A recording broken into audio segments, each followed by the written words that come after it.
This lectures हम देखने वाले हैं कांच की स्लैब का रिफ्लेक्टिव इंडेक्स फाइंड करना, राइट। तो सबसे पहले तो हमें इसमें करना क्या होता है, तो इसमें हम रियल डेप्थ और वर्चुअल डेप्थ के कॉन्सेप्ट का यूज़ करते हैं। एक्चुअली आपको याद होगा जब हम ऑप्टिक्स थियरी पढ़ते हैं तो उसमें हम ऐसा देखते हैं कि जो हमारी वर्चुअल डेप्थ होती है, तो virtual depth is equal to real depth upon n यानी रिफ्लेक्टिव इंडेक्स। अगर हम वहाँ से एन को सब्जेक्ट बना लें तो एक्चुअली एन का फॉर्मूला बन जाता है real depth upon virtual depth, right. तो इसी कॉन्सेप्ट पे इस एक्सपेरिमेंट को प्ले किया जाता है। सबसे पहले देख लेते हैं कि हमें इस एक्सपेरिमेंट को करने के लिए कौन कौन से इंस्ट्रूमेंट चाहिए। तो सबसे पहले हमारे पास होना चाहिए ट्रैवलिंग माइक्रोस्कोप। अगर मैं ट्रैवलिंग माइक्रोस्कोप की बात करूँ तो इसके ट्रैवलिंग माइक्रोस्कोप में दो लेंस होते हैं, एक ऑब्जेक्टिव लेंस है, दूसरा है हमारे पास आईपीस लेंस।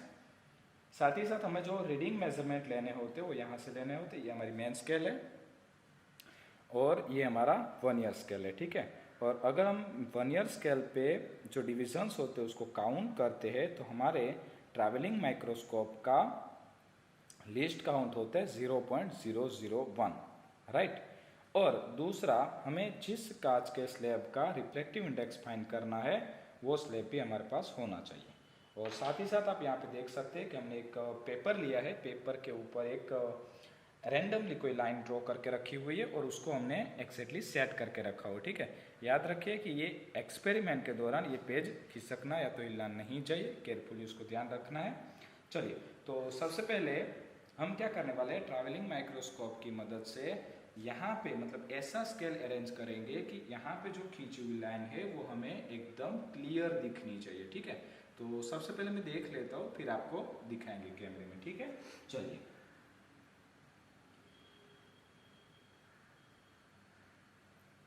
ओके, मैंने लाइन एकदम से सेट कर रखी है, तो आप पहले देख लीजिए, फिर हम रीडिंग लेना भी सीखेंगे। यस, आपको दिख रही है लाइन एकदम क्लियर कैमरे में, और एकदम क्लियर होनी चाहिए, थोड़ी सी भी ब्लर होनी चाहिए नहीं।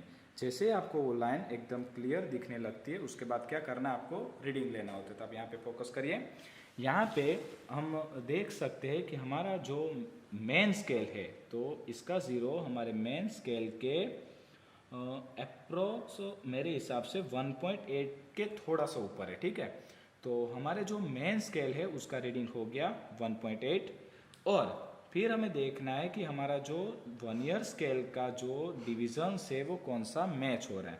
तो अगर मैं यहाँ पे पंक्चुअल देखूँ तो कैमरे में देखना थोड़ा सा मुश्किल होगा वर्नियर स्केल को, बट एग्जैक्टली हम कह सकते हैं कि यहाँ पे 7 नंबर का जो पॉइंट है वो एकदमली मैच हो रहा है, ठीक है।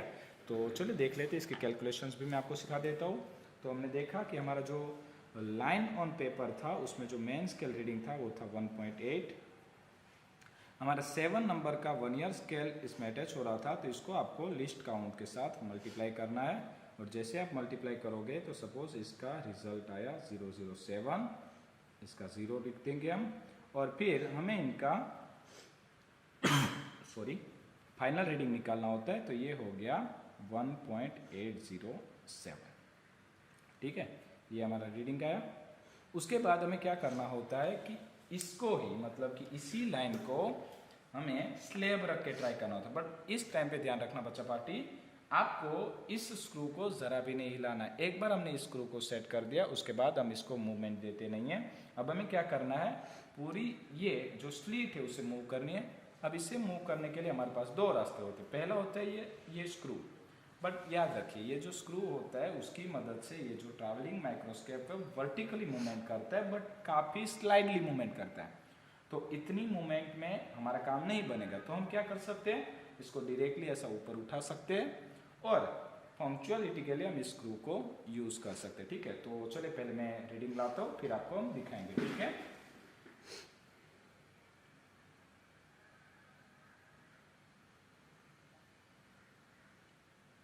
ओके, कंप्लीटली हमारा रीडिंग आ चुका है, तो आप देख लीजिए कैमरे में। ओके, आपको ये लाइन कंप्लीटली क्लियर नज़र आ रही है, एकदम ज़रा सी भी ब्लर नहीं होनी चाहिए इस लाइन को, राइट। चलिए अब हम रीडिंग लेते स्केल का। तो यहाँ पे आ जाइए। यहाँ पे आप देख सकते हैं कि यहाँ पे जो हमारा ज़ीरो है वो मेन स्केल पर 2.2 से थोड़ा सा अप डायरेक्शंस में, यानी कि हमारा जो मेन स्केल है उसका रीडिंग अप्रोक्स हो सकता है 3 के ऊपर है। तो हमारा जो मेन स्केल है उसका रीडिंग है 2.3, अप्रोक्स में 0 ले रहा हूँ। और दूसरा हमें मेज़र करना है वर्नियर स्केल। तो यहाँ पे हम नोट करेंगे कि हमारा जो वर्नियर स्केल है उसका, वर्नियर स्केल कैमरे में देखना थोड़ा मुश्किल होगा आपके लिए, बट हम यहाँ पे नोट कर पा रहे हैं कि वर्नियर स्केल का 5th नंबर का जो डिवीज़न है वो थोड़ा सा मैच हो रहा है। तो हम यहाँ पे लेंगे 5 और 0.0, तो ये आप डायरेक्टली इससे 005 लिख सकते हो, दोनों को अटैच करके आप लिख सकते हो 2.305, राइट। उसके बाद हमें एक तीसरा काम करना होता है। तीसरा काम क्या करना होता है कि आपको नज़दीक में से कहीं से भी कोई डस्ट लेनी हो तो आप डस्ट ले सकते हो, या तो बेसिकली चौक डस्ट का यूज़ किया जाता है। आपको उस चौक डस्ट को स्लैब के ऊपर रख देना है और ट्रैवलिंग माइक्रोस्कोप को फिर मूवमेंट करके उस चौक डस्ट को क्लियर देखने की ट्राई करनी, ठीक है। तो मैंने यहाँ पे चौक डस्ट थोड़ी सी रखी हुई थी, मैं यहाँ पे डाल रहा हूँ, राइट। और अब मैं रीडिंग देख रहा हूँ।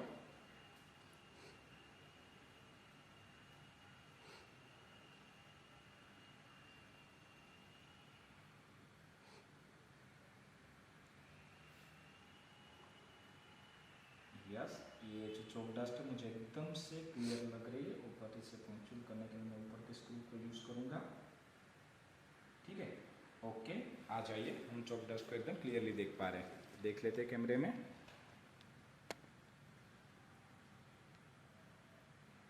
राइट, आपको नज़र आ रही है चौक डस्ट क्लियर? Yes, complete. और जब हमें ये चौक डस्ट क्लियर नज़र आने लगे तो फिर हमें एक तीसरा रीडिंग लेना होता है मेन स्केल पे। और हम यहाँ पे नोट कर पा रहे हैं कि हमारा जो मेन स्केल है उसका रीडिंग है 3.5 और सॉरी, मेन स्केल का रीडिंग है 3.5 और हमारे वर्नियर स्केल का 6 नंबर डिवीज़न अप्रोक्स आ रहा है, 16 हो सकता है। चलिए, तो हम यहाँ पे नोट कर लेते हैं। हमारा मेन स्केल था 3.5, वर्नियर स्केल हम 0.006 अटैच करते हैं, दोनों का एडिशंस कर दिया, ये हो गया हमारा फाइनल रीडिंग, ठीक है। तो बच्चा पार्टी, आपको ऐसे 3 रीडिंग लेने होते, तो हमने एक रीडिंग ले दिया। और अगर हमें इस एक रीडिंग पर से रिफ्लेक्टिव इंडेक्स चाहिए तो याद रखिए कि हम यहाँ पे फॉर्मूला यूज़ करते हैं A3 - A1 upon A2 - A1, right. तो इस फॉर्मूले क्या करना है आपको, ये A3 जो है वहाँ पे आपको ये वैल्यूज पुट करनी है, A1 की जगह पे ये वैल्यू पुट करनी है, A2 वहाँ पे इस वैल्यू को पुट करें और A1 उसमें से माइनस कर दे। इन शॉर्ट हमने जो ये किया है वो क्या है, तो कि भाई ये जो हमारा स्लैब था, ये A3 ये रीडिंग था, A1 ये रीडिंग था, और ये जो सेंटरल मतलब हमारी जो इमेज ऊपर उठ जाती थी ये रीडिंग था A2। तो इनडायरेक्टली ये जो A3 - A1 है वो हमने क्या किया है, ये स्लैब जो था उसकी रियल डेप्थ मेजर की, राइट। हमने बात की थी ये रियल डेप्थ है उसकी, और हमने जो A2 - A1 लिया वो क्या है, तो कि भाई इसकी वर्चुअल डेप्थ, मतलब कि ये जो यहाँ से ऊपर उठ गया था हमारा जो इमेज वो था वर्चुअल डेप्थ, राइट। तो जैसे कि मैंने आपको लेक्चर के स्टार्ट में ही बताया था कि ये जो हमारा कॉन्सेप्ट हो कुछ ऐसा ही होता है कि reflective index is equal to real depth upon virtual depth. तो आई थिंक ये वीडियो आपको अच्छे से समझ में आया होगा। इस एक्सपेरिमेंट को आप अच्छे से प्ले करिए, और आपकी जो एग्ज़ाम से नज़दीक आ रही है, बट मैं पूरी ट्राई करूँगा कि आपके एग्ज़ाम शुरू होने से पहले तक सारे प्रैक्टिकल्स के वीडियो आपके लिए अवेलेबल करवा दूँ। Thank you so much.